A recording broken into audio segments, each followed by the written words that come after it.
నమస్తే, welcome to special focus. ఏపీలో రాజకీయాలకు సంబంధించి చూస్తే ఎన్నికలు సమీపిస్తున్న నేపథ్యంలో ప్రజలకు ఈ ప్రభుత్వాన్ని వల్ల ఎలాంటి ఇబ్బందులు కలిగాయి అనేటటువంటిది ఒక వర్షన్.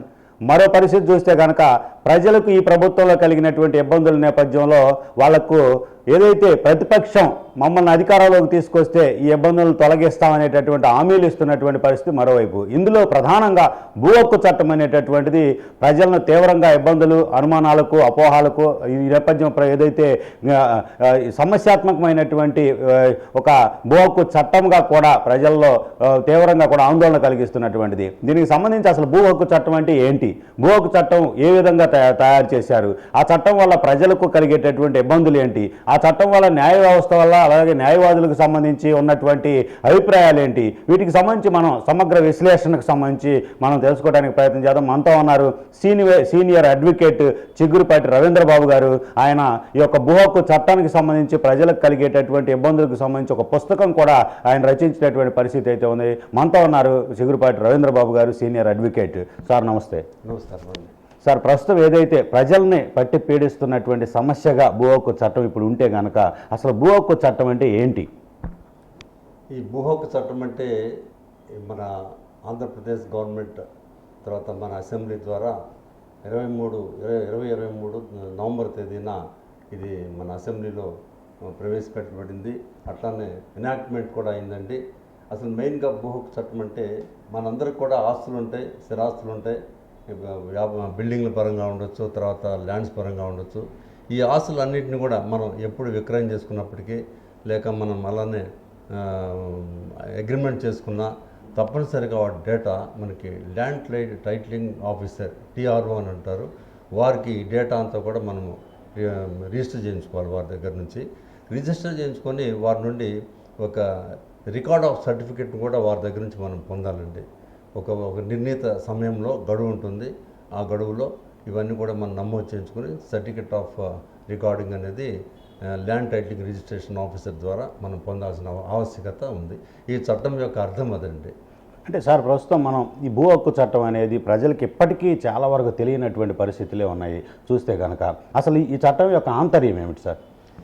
చట్టం యొక్క ఆంతర్యం అంటే చట్టం నిర్మాణం చేసిన విధానం కానీ దాని పద్ధతి కానీ చూస్తే ఇది మన యొక్క ఆస్తులన్నింటినీ గోప్యంగా ఉంచాలని, ఆ తర్వాత మన ట్రాన్స్ఫర్ ఆఫ్ రైట్స్, మన యొక్క హక్కులు మార్పిడిని కూడా మరి ఒక క్రమ పద్ధతిలో చేసి ఆ వ్యవహారాలన్నీ కూడా చక్కదిద్దాలనే ఉద్దేశంతో మరి చట్టం యొక్క ఉద్దేశమైతే అది.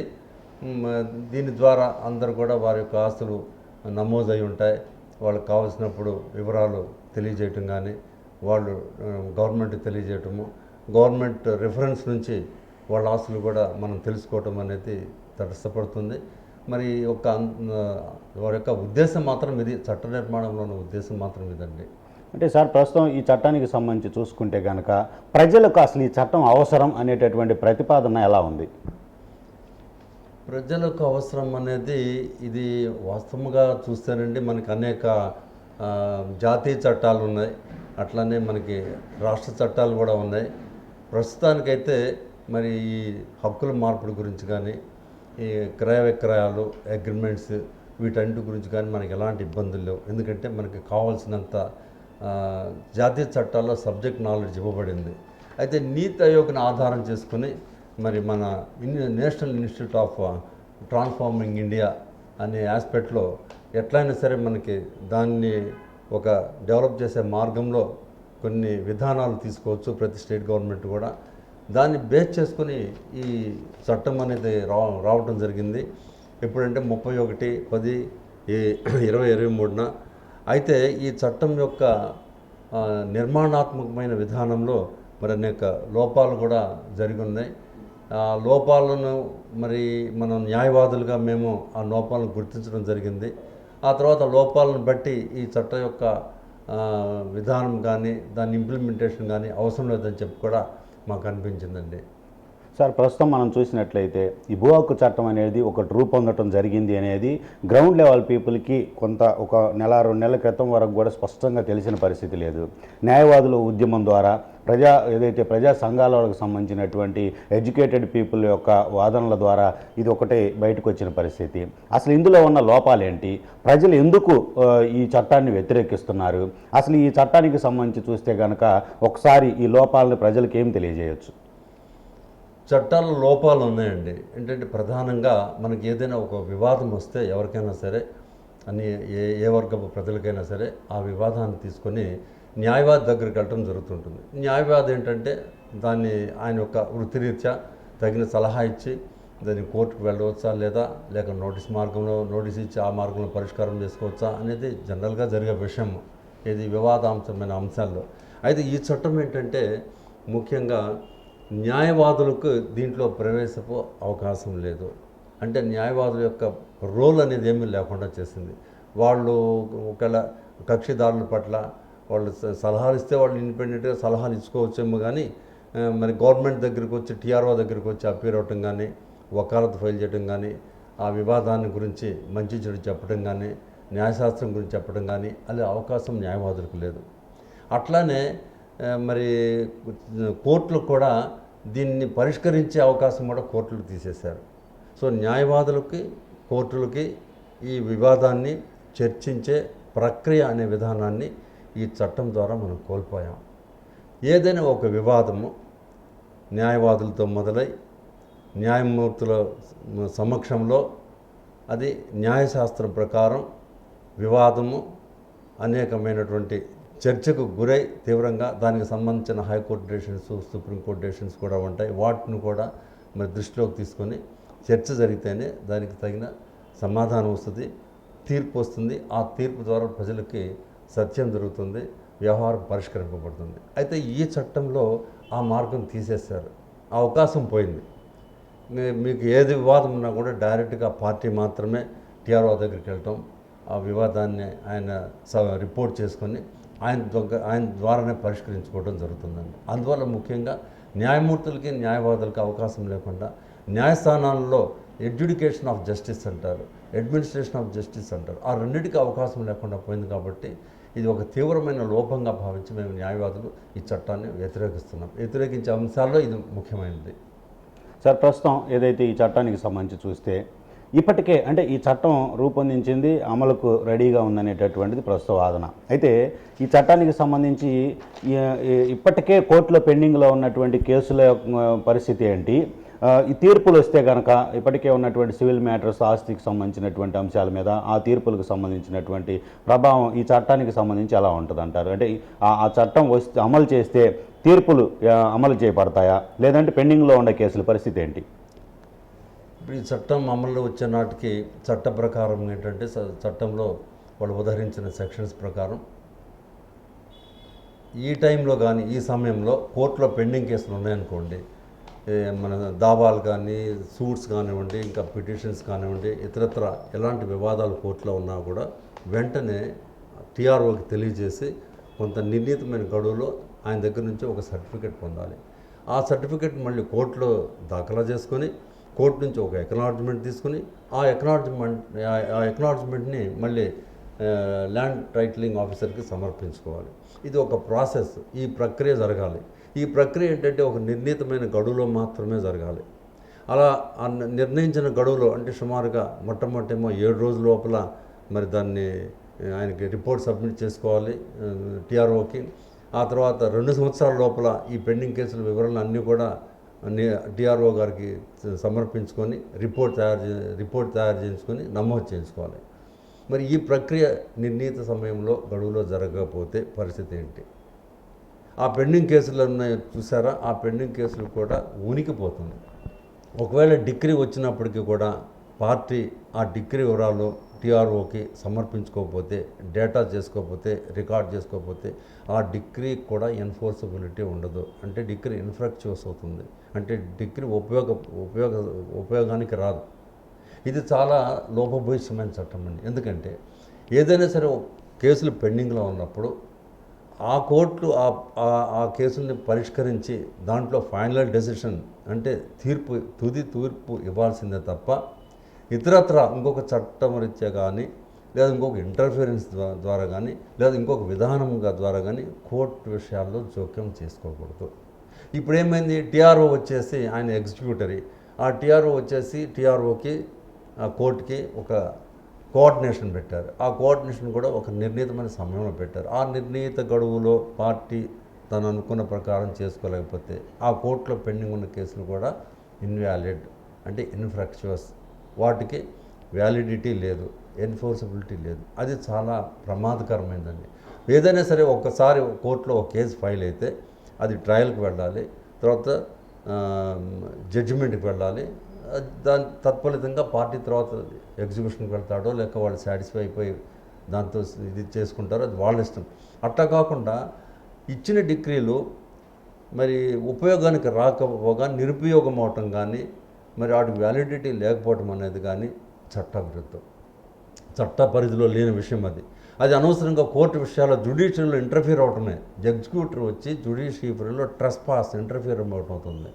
అది చట్టవిరుద్ధం, అది ప్రజాస్వామ్యమైన చట్ట విధానాలకు రాదు, రాజ్యాంగ పరంగా కూడా రాజ్యాంగ అధికారులు కూడా వ్యతిరేకమవుతుంది. అది సార్, ప్రస్తుతం ఈ చట్టానికి సంబంధించి ఏపీ ల్యాండ్ టైటిలింగ్ యాక్ట్ 2023కి సంబంధించి ఈ అమలు చేసేటటువంటి హక్కు అనేటటువంటి దానికి సంబంధించి చూస్తే కనుక దాన్ని ప్రశ్నించేటటువంటి హక్కు ఎవరికీ లేదు అనేటటువంటి ఒక ఏదైతే నియంతృత్వమైనటువంటి విధానం ప్రజల్లో అనిపిస్తున్న నేపథ్యంలో ప్రజలు ప్రభుత్వాన్ని ఎన్నుకుంటున్న పరిస్థితుల్లో ప్రభుత్వం ప్రజల ఆమోదంతో ప్రజల యొక్క సంక్షేమం కోసం చట్టాలు చేయాల్సినటువంటి పరిస్థితుల్లో ప్రజా వ్యతిరేకతతో ఉన్నటువంటి పరిస్థితి ఉంటే గనక ప్రజలు దాన్ని వ్యతిరేకించకూడదు అనేటటువంటి ఒక హుకుం జారీ చేసే విధంగా ఈ చట్టం ఉంటే అది ఎంతవరకు సమంజసం అంటారు?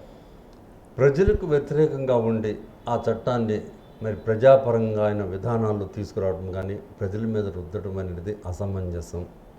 ఎందుకంటే ఈ చట్టంలో ముఖ్యంగా సెక్షన్ 34 కింద ఏమంటున్నారంటే ఈ చట్టం యొక్క మంచి చెడు గురించి కానీ విధాన లోపాల గురించి కానీ విధాన పద్ధతి గురించి కానీ ఎవరు కూడా దీనిని వ్యతిరేకించకూడదు, అంటే ప్రశ్నించకూడదు.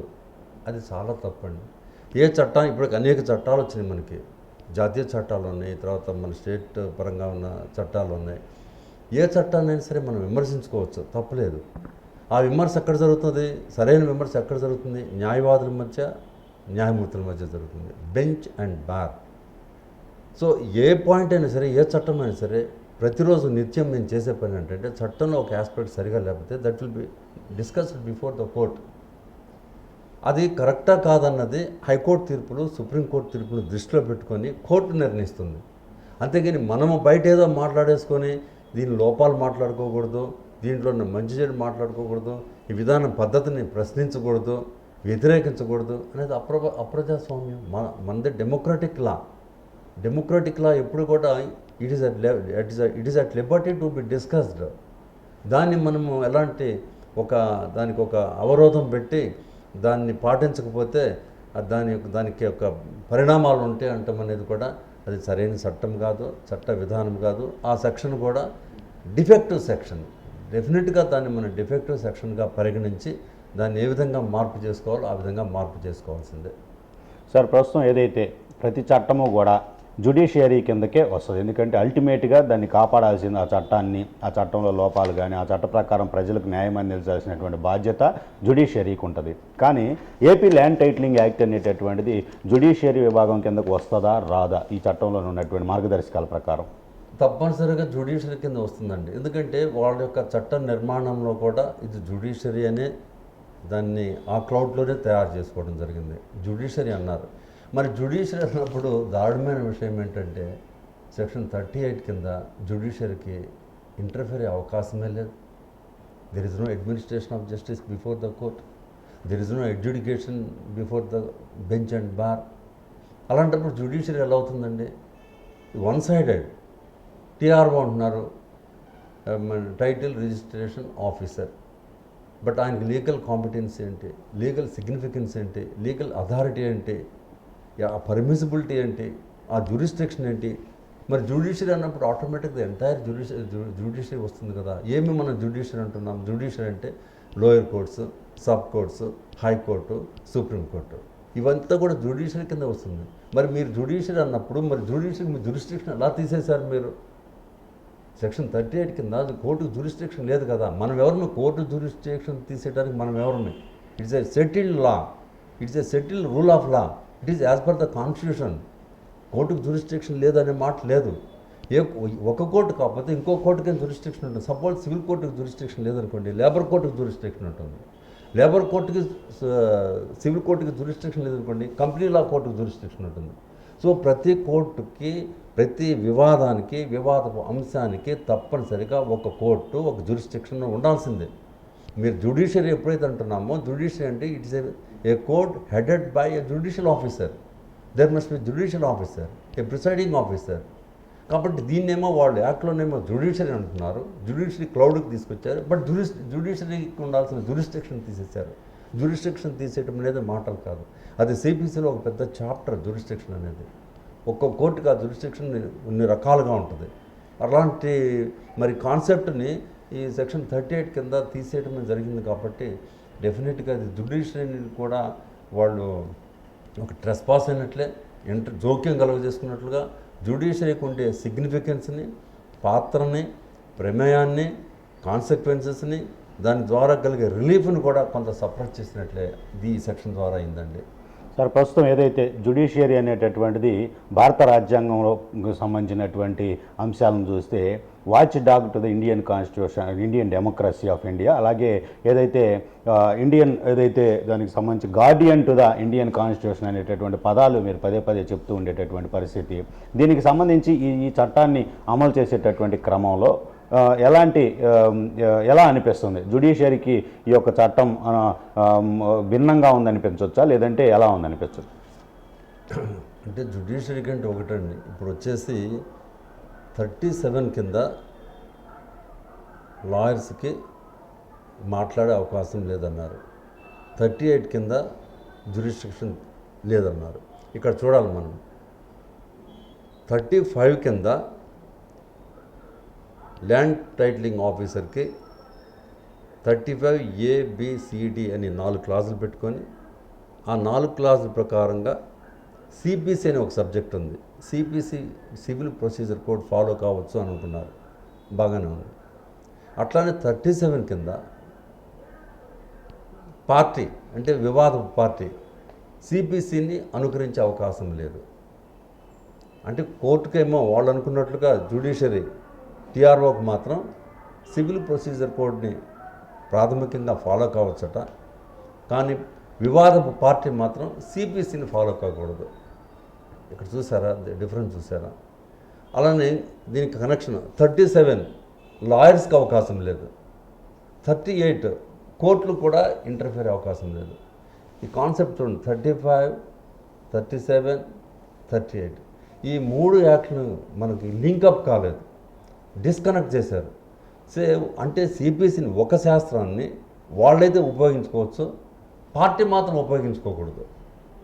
సో ఇక్కడ ఏమైందంటే ప్రతి పార్టీకి కూడా లాని సమన్వయం చేసుకోవాలి, ఆయనకి సమానంగా ఉపయోగపడాలి, అంటే ఈక్వల్ అప్లికేషన్ ఆఫ్ లా.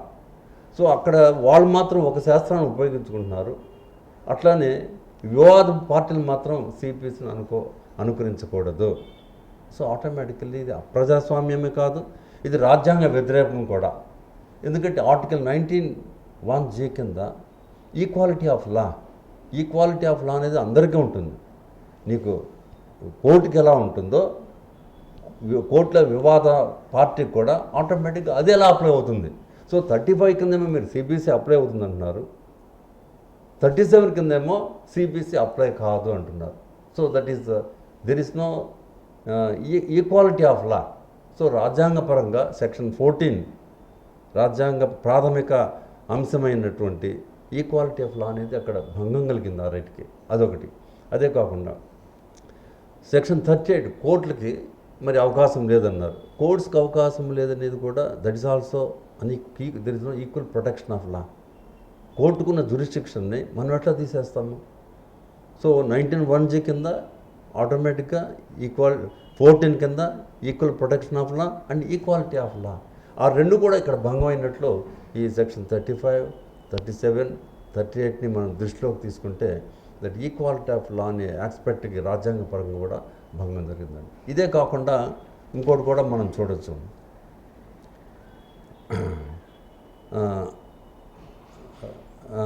మాకు అడ్వకేట్స్ యాక్ట్ ఒకటి ఉంది. అడ్వకేట్స్ యాక్ట్ కింద ప్రతి లాయర్ కూడా ప్రాక్టీస్ చేసుకోవాలి. So right to practice, right to occupation, advocates act 1961 కింద. మీరేం చేశారు? ల్యాండ్ టైటిలింగ్ యాక్ట్లో advocates have no right to participate in the dispute. So ఆటోమేటిక్గా మాకు మా ప్రొఫెషన్కి సంబంధించిన యాక్ట్, మా మదర్ యాక్ట్ అడ్వకేట్స్ యాక్ట్ 1961, ఆ యాక్ట్కి సంబంధించిన రైట్ భంగం జరిగింది కదా, రైట్ టు ప్రాక్టీస్. సో ఆ యాక్ట్కి సంబంధించిన ప్రాక్టీస్ని మాకు మీరు డిలీట్ చేసినట్లయింది, తొలగించడమైంది, రద్దు చేయడమైంది, దాన్ని మరి మైనస్ చేయడమైంది. సో ఆటోమేటిక్గా రైట్ టు ప్రాక్టీస్కి భంగంగా జరిగింది ఇక్కడ. So that is a central act. Right to act, advocates act అనేది central act. So central act కూడా అయితే ఇన్ఫ్రింజ్మెంట్ అయింది. ఆ సెంట్రల్ యాక్ట్లోని ప్రొవిజన్స్ కూడా దీన్ని డిఫీట్ అయిందండి. అట్లనే right to occupation means profession. ఈ రైట్ టు ఆక్యుపేషన్ సంబంధించింది కూడా బోత్ బెంచ్కి, బార్కి రెండింటికి వర్తిస్తుంది. అది కూడా మీకు ఇక్కడ భంగం జరిగింది. సో కాబట్టి భారత రాజ్యాంగ ప్రాథమిక హక్కులైనటువంటి ఈక్వాలిటీ ఆఫ్ లా భంగం జరిగిందండి. అట్లానే ఈక్వల్ ప్రొటెక్షన్ ఆఫ్ లా. ఇక్కడ ఏమన్నారు మీరు? 38 కింద నిర్ణీత గడువులో, నిర్ణీత సమయంలో ఈ వివాద పార్టీ తన యొక్క యాజమాన్య హక్కులను టీఆర్ఓకి సమర్పించి నమోదు చేసుకోకపోతే ఆ గడువు దాటిన తర్వాత ఆయన ఆస్తుల మీద ఉన్నటువంటి యాజమాన్య హక్కుకు భంగం కలుగుతుంది, అది డిఫీట్ అవుతుంది, ఆ హక్కులను కూడా కోల్పోతాడు. అది క్లారిటీ ఇచ్చారు. ఒక్కసారి ప్రతి పౌరుడికి, ప్రతి భారతీయుడికి ఒక ఆస్తి అంటూ వస్తే ఆ ఆస్తి ఒక రికార్డు పరంగా, రిజిస్ట్రేషన్ పరంగా కానీ, అగ్రిమెంట్స్ పరంగా కానీ, లేక వేరే స్టాంప్ మీద పరంగా కానీ, ఒక్కసారి తెల్ల కాగితం మీద వీలునామా ద్వారా కానీ హక్కులు సంభవిస్తే ఆ హక్కులు ఎప్పటికి కూడా శాశ్వతంగా ఉంటాయి. ఒకవేళ ఆ హక్కులు సరైనది కాదు అనుకుంటే ఒక కోర్టు మాత్రమే నిర్ణయించాలి. సో ఇక్కడ ఏమవుతుంది? There is no equal protection of law. ఇప్పుడు సపోజ్ ఆ టీఆర్ఓ దగ్గర ఆ వివాద పార్టీ వాటిని రికార్డ్ చేసుకోకపోతే ఆటోమేటిక్గా ఆయనకున్న హక్కులు is losing the rights of the property. So ఆటోమేటిక్గా అది there is no protection of law. So article 21 కింద enjoyment of the law and protection of the law, ఈ రెండూ జరగాలి. ఇక్కడ ఏమవుతుంది? మనకున్న ప్రాపర్టీని మనం ఎంజాయ్ చేయలేకపోయాము, టీఆర్ఓ హక్కులకు వెళ్ళిపోతున్నాయి. ఆ తర్వాత దాని మీద ఉన్న మన హక్కును కూడా మనం కోల్పోతున్నాం. So there is no protection of law, equal protection of law. So article 21 కూడా దీనికి ఎఫెక్ట్ అయిన అవకాశం ఉందండి. ఇదే కాకుండా ఇంకోటి కూడా ఉంది రాజ్యాంగపరంగా. 300A అంటే ప్రతి పౌరుడు కూడా తన యొక్క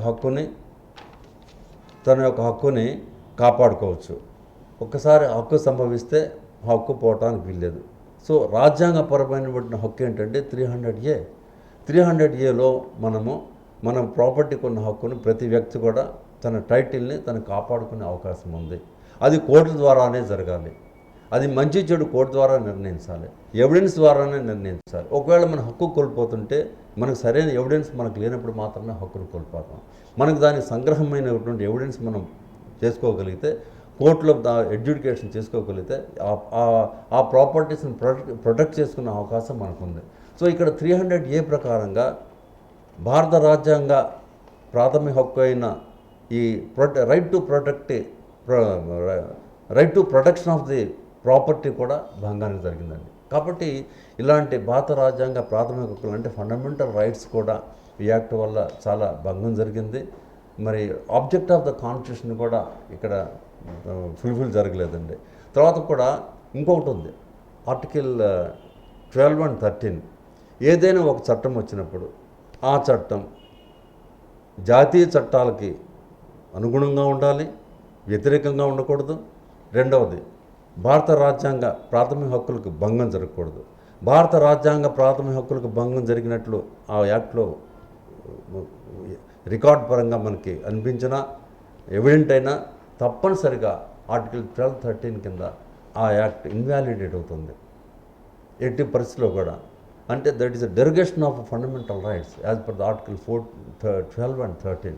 సో ఈ particular AP land titling act ఇలాంటి లోపభూయిష్టమైన సెక్షన్స్ పెట్టి న్యాయవాదులకు వాయిస్ లేకుండా చేసి, న్యాయమూర్తులకి ప్రమేయం లేకుండా చేసి, చట్టాన్ని న్యాయస్థానాల్లో పరిష్కారం చేసుకునే అవకాశం లేకుండా చేసింది కాబట్టి అది రాజ్యాంగ విరుద్ధం.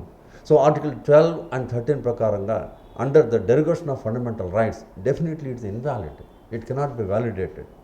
కాబట్టి ఈ యాక్ట్ని తప్పనిసరిగా మేము అపోజ్ చేశాము, ఉద్యమం ద్వారా ప్రజలకు తెలియజేశాము యాక్ట్లో ఉన్న విషయాలు. ఇది ప్రతి లాయర్ యొక్క బాధ్యత ఏంటంటే తన ప్రాక్టీసే కాకుండా ఎప్పుడు చట్టాలు సరిగా లేకపోయినా కోర్టుల విధానంలో ప్రాపర్గా పని చేయకపోయినా కూడా ప్రతి లాయర్ యొక్క బాధ్యత ఏంటంటే దీన్ని సరైన మార్గంలో తీసుకెళ్ళి ఎక్కడైతే దీన్ని తెలియజేయాలో అక్కడ తెలియజేయాలి. మేము తెలియజేస్తున్నాం ప్రభుత్వానికి ఈ చట్టం సరిగా లేదు, ఇది ప్రజలకు ఉపయోగపడట్లేదు, ఈ ప్రమాదకరం ఉంది, ప్రమాదం పొంచి ఉంది, దయచేసి ఈ చట్టాన్ని మాత్రం మీరు ఎట్టి పరిస్థితుల్లో కూడా దీన్ని అనువర్తించే పరిస్థితి తీసుకురావద్దని మేము గవర్నమెంట్కి అప్పీల్ చేసుకున్నాము, చెప్పుకున్నాము ఎన్నోసార్లు. మరి మా ఉద్యమం ప్రకారంగా వాళ్ళు వినలేదు, దాన్ని ఇంకా ముందుకు తీసుకెళ్తున్నారు. పైగా ఎలక్షన్స్ దగ్గరకు వచ్చినాయి, ఇప్పుడు కూడా ఇంకా యాక్ట్ని దీన్ని ఫ్లేరప్ అవుతుంది. మరి ఎప్పుడు ఏం చేస్తారో ఎట్లా జరుగుతుంది ఏంటో మాకు తెలియట్లేదు. కాబట్టి రాజ్యాంగపరంగా కూడా మరి ఇది అనుకూలంగా లేదండి. ఇది చట్టవిరుద్ధము, రాజ్యాంగ వ్యతిరేకము, అట్లనే అప్రజాస్వామ్యం కూడా. సార్, ప్రస్తుతం ఈ చట్టానికి సంబంధించి మేము అమలు చేయబోవటం లేదనేటటువంటిది ఒక అభిప్రాయము ప్రభుత్వం ఇప్పటికే చెప్పిన పరిస్థితి. అయితే చట్టం చేసినప్పుడు అది ఈ రోజు కాకపోతే రేపైనప్పటికీ కూడా అమలు అయ్యేటటువంటి అవకాశం ఉందనేటటువంటి ఒక అభిప్రాయం, ఆందోళన ప్రజల్లో ఉన్నటువంటి పరిస్థితి. ప్రభుత్వం అసలు ఈ చట్టాన్ని అమలు చేసే అవకాశం ఉందా లేదా? ఇప్పుడున్నటువంటి ఈ చట్టానికి సంబంధించి ఇప్పుడున్న పరిస్థితులను బట్టి చూస్తే ప్రభుత్వం అంటారా మీరు? సార్, చెప్పలేం కదండి. ప్రభుత్వానికి ఇంకా కొన్ని అధికారాలు ఉన్నాయి. వాళ్ళు మరి అధికారాలను ఎలా చేసుకుంటారు? కోడ్ ఉంది ఇప్పుడు. వాస్తవానికి అధికారపూరితమైనటువంటి నిర్ణయాలు ఏవి తీసుకోవడానికి వీల్లేదు. కానీ ఈ మధ్య మనం చూస్తూనే ఉన్నాం, పేపర్లో డిఫరెంట్ స్టేట్మెంట్స్ వస్తూ ఉన్నాయి. మరి ఏ క్షణంలో ఏం చేస్తున్నారో ఏదన్నా కానీ ఇది మా కర్తవ్యంగా భావించి ప్రభుత్వాన్ని మేము వేడుకునేది ఏంటంటే, ఎలక్షన్స్ వచ్చినాయి కాబట్టి మరి ప్రజా తీర్పును కోసం మనందరం చూస్తున్నాం కాబట్టి ఈ యాక్ట్ని మీరు ఎనాక్ట్మెంట్ చేశారు, ఓకే. దాంట్లో ఉన్న విధానాల పద్ధతి గురించి కూడా ఇప్పుడు అందరూ కూడా ప్రజల్లోకి వెళ్ళింది, ప్రభుత్వానికి కూడా తెలిసింది. వీటన్నిటిని దృష్టిలో పెట్టుకొని ప్రజా తీర్పు వచ్చేటప్పటికో మీరు కొంత వ్యవధి తీసుకొని దయచేసి ఈ యాక్ట్ని గురించి దీన్ని అమలు చేయడానికి ఎలాంటి విధానాలు కానీ మన ఆర్డర్స్ కానీ జీవోలు కానీ ఇవ్వకుండా ఉంటే మంచిది. మా అభిప్రాయం ఏంటంటే, ప్రజా తీర్పు వచ్చిన తర్వాత మళ్ళీ ఇదే ప్రభుత్వం వచ్చిందనుకోండి, అప్పుడు మళ్ళీ ఒకసారి దీన్ని పునఃపరిశీలన చేయండి. అవసరం అనుకుంటే మరి అడ్వకేట్స్ కమ్యూనిటీతో మాట్లాడండి, సెమినార్స్ పెట్టుకోండి, వర్క్షాప్స్ పెట్టండి. ఇది అవసరం అనుకుంటేనే మీరు దీన్ని జోలికి పోవాలి. ఇది అవసరం లేదు, ప్రజాభిప్రాయానికి వ్యతిరేకంగా ఉంది, ఎక్కువ మంది దీన్ని ఒప్పుకోవట్లేదు అనుకున్నప్పుడు ఈ యాక్ట్ పెట్టే పరిస్థితులు కూడా రిపీల్ కావాలి, లేకపోతే రద్దన్న కావాలి. మా అభిప్రాయం ఈ ప్రజా తీర్పు వచ్చే వరకు యాక్ట్ జోలికి వెళ్లకుండా ఉంటే, ప్రజల మీద ఉన్న మనకి సదుప్రాయం ఉంటే, మరి మన ప్రజాస్వామ్యం మనం కాపాడాలనుకుంటే యాక్ట్ జోలికి పోకుండా ఉంటేనే మంచిది. మేము అనుకుంటాం ప్రభుత్వం ఎలాంటి చర్యలు తీసుకోకపోవచ్చు అని అనే భావంతో మేము ఉన్నాము.